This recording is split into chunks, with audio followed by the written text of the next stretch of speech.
I'm Hal Sherman, and I guess you'd say I'm an artist and a historian. Love to paint Indians. And Jennifer asked me if I'd come by today and talk with you about my Indian paintings. This is Native American Month. Well, it was. I think they changed it down to one day now. They take the whole month away from the Indians, and it's down to one day. And Thanksgiving holiday coming up, she felt it would be appropriate to have a talk about Indians here, so we'll see what we can do for her. And I guess that's when I first heard about the Indians, was when I was in school, and the teacher told us about Thanksgiving and the holiday with the Indians and the Pilgrims, and it was kind of a neat thing how they got together peacefully and celebrated Thanksgiving and had the feast and thanked their God for all their blessings and everything. And I guess that's when the Europeans first planted the seeds of liberty in this country, when the Pilgrims got their religious freedom here, and the Indians had all the freedom that they could want. But it seemed to go downhill after that. The Indians ended up losing their land and their religion, their culture, and their freedom in a lot of cases. So it's a sad story, but that's a story for another day, and I'm supposed to be talking about Indian paintings here. So what I'd like to do is just kind of tell you how I got inspired to be a painter and why I paint Indians, and tell you about some of the neat things that's happened with my paintings that I never dreamed of, and a little bit how I go about painting a historical painting.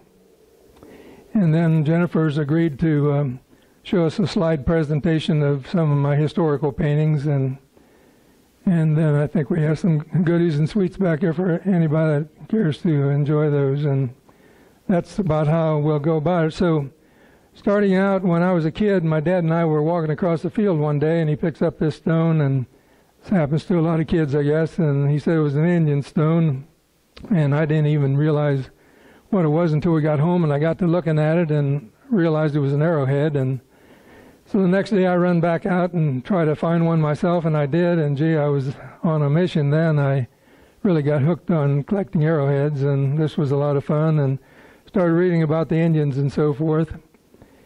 And then a little later on in school, we took a field trip, and we took the trip to Greenville, Ohio. It's up north of here. Some of you's probably been there. And we visited the Garce Museum there.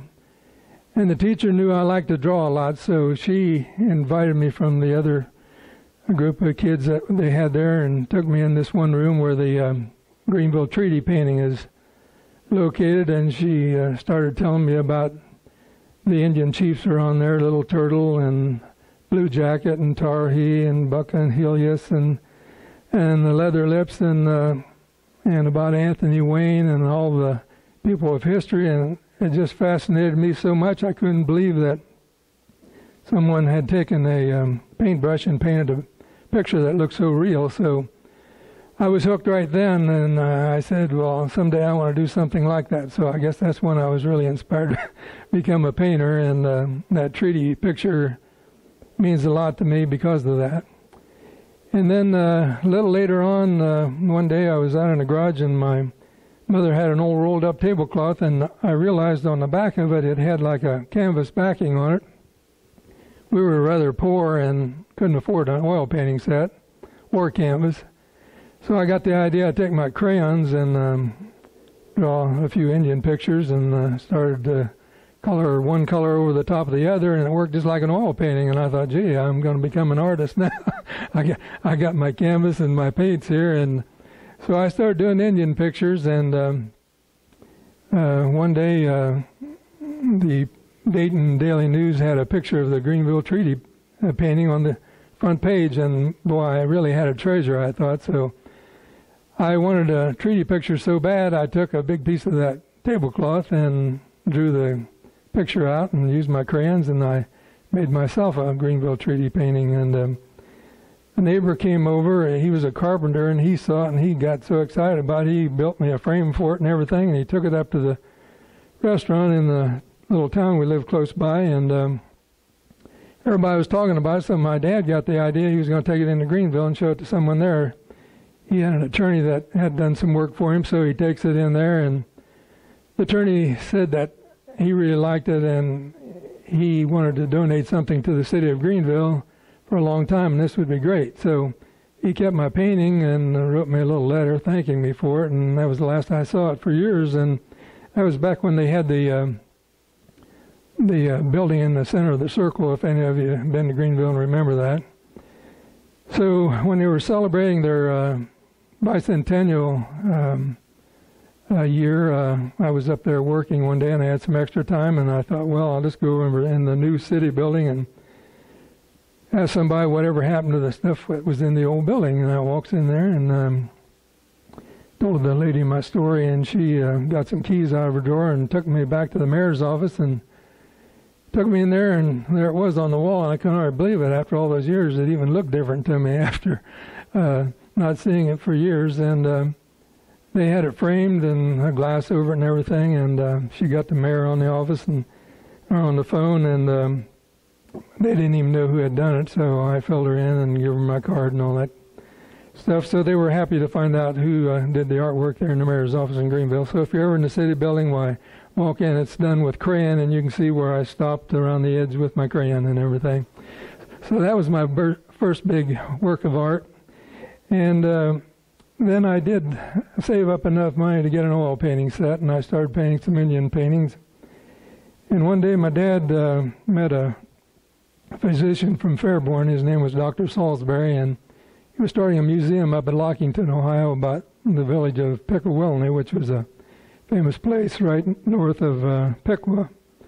He was restoring an old two-story schoolhouse and spending a lot of time and work on it. He had a lot of artifacts, and people were going through there, but they didn't seem to get the story, and he wanted to take school children through and everything. So he came down. I lived in Dayton at the time, and I didn't expect to hear from him, but by golly, he was knocking at the door one day and wanted to see the Indian paintings. So I showed him the paintings, and he was impressed with the style I do. It's an old style that looks like the old museum paintings, and so he says, well, I can't pay you a whole lot because I'm not state-sponsored or anything, but if you'll do the paintings for me, why, I can probably give you some exposure. So it worked for both of us, and I ended up doing 12 of them about the Pickawillany history, and then 12 more about the French and Indian War. And he had people coming in there from all over, and he'd call me up and tell me this person and that person was talking about it. And he said after he got the paintings, it made so much difference because painting, people could relate to the story, what happened there, more than just reading about it, and especially the school children that were going through. So I realized right then that pictures were powerful things, and if I could do something for the Indians, for people to remember them, well, that's what I wanted to do. And so I kept painting these Indian paintings, and he ended up selling the museum and closing it down. But in the meantime, there was a lot of collectors and things like that came through, and they started contacting me, and I did some for some of the other museums around in the state of Ohio. And I found out right away none of them had any money. They were glad to have my paintings, but I had to just donate them or let them hang them, which I did. And when you give, you receive. So I got a lot of inquiries by having them out in the different museums and so forth. So I have some close by here. I have a picture of Daniel Boone and Simon Kenton over at the Xenia Historical Center, and over in Grenada Hutton, I have 3 paintings there, and the old Wyandotte Mission Church up in Upper Sandusky. So if you're at any of these places, you might want to stop and look at them. Up at the Wilderness Trail Museum in Fort Laramie, Ohio.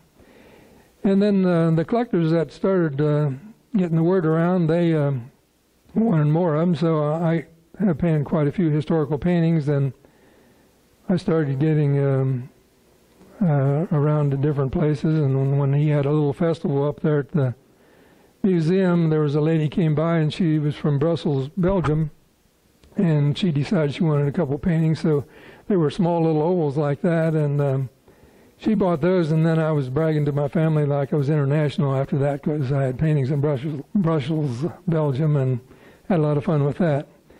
But I guess other than there's pictures in history books, people have contacted